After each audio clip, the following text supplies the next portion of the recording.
Hello everyone, কেমন আছো সবাই? সকাল সকাল উঠে দেখি মা এত সজনা শাক তুলে রেখেছে। আর এদিকে দেখো টাইম ফুল গাছগুলো তো কি সুন্দর ছোট ছোট কালারিং ফুল ধরেছে।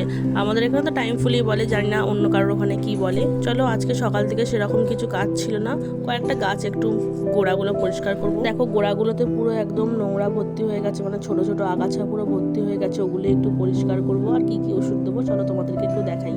গাছগুলো অনেকদিন এমনিই পড়েছিল, তারপরে আজকে দেখলাম হঠাৎ করে অনেক আগাছা ভর্তি, তো তাই জন্য একটু পরিষ্কার করে নিলাম। আর সকাল সকাল এত রোদ্দুর বেরিয়েছে যে সব গাছ করা সম্ভব হচ্ছে না, তাই গাছগুলো নিয়ে চলে এসেছি বারান্দাতে, বসে বসে করছি। আজকে আপাতত দুটো চন্দ্রমল্লিকাই করলাম। দেখো গোড়াগুলো পুরো ছোট ছোট আগাছায় পুরো ভর্তি হয়ে গেছে, ছোট ছোট অনেক ঘাস, এমনি শাক পাতা সব ভর্তি।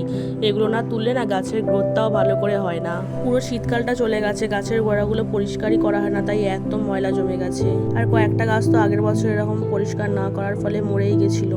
ভেবেছিলাম আজকে সব গাছগুলোই পরিষ্কার করব, কিন্তু বাইরে এত পরিমাণ রোদ্দুর আজকে বাইরে বসাই গেল না। দেখো দুটো গাছের গোড়ায় পুরো ময়লা পুরো ভর্তি, ছোট ছোট আগাছা পুরো ভর্তি হয়ে গেছে। এখানে কত রকম আবার শাক গাছে উঠেছে। এ দেখো এখানে নোটে শাকের দানা পড়ে গেছিল, কত নোটে শাকের চারা উঠে গেছে। এ দেখো একটা মোটা একটা নোটে গাছ এখানে উঠে গেছে। যদিও মা নোটে গাছটা রেখে দিয়েছিল, কিন্তু কিছু করার নেই, গাছের পুরো গ্রোথটা নষ্ট করে দিচ্ছে, তাই জন্যই তুলে দিতে হলো।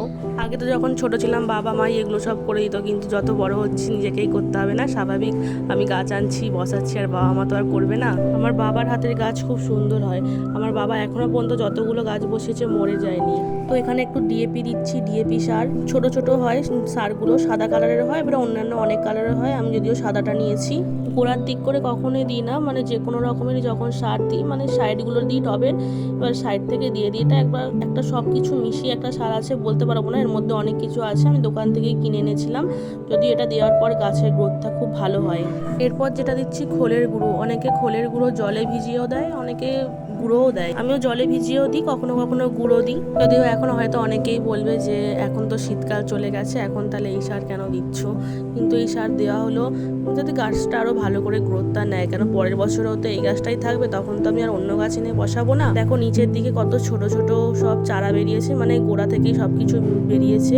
এবার দেখো এখানে সবকিছু মিশিয়ে নিচ্ছি। এবার দেখো ভালো করে আমি সারের সঙ্গে মাটিগুলো একদম মিশিয়ে নিচ্ছি, যেমন ধার বরাবর আমি দিয়েছিলাম সারগুলো সেরকমই আমি মিশিয়ে নিচ্ছি, কখনোই গোড়াটা খোঁচাবো না। গাছের সার ভালো করে মিশিয়ে নিয়েছি, এবার একটু জল দিয়ে দিই, জল দিয়ে দিলেই কাজ কমপ্লিট। চলো আমার যখনই গাছে সার দেবে সবসময় তখনই তারপরেই জল দেবে।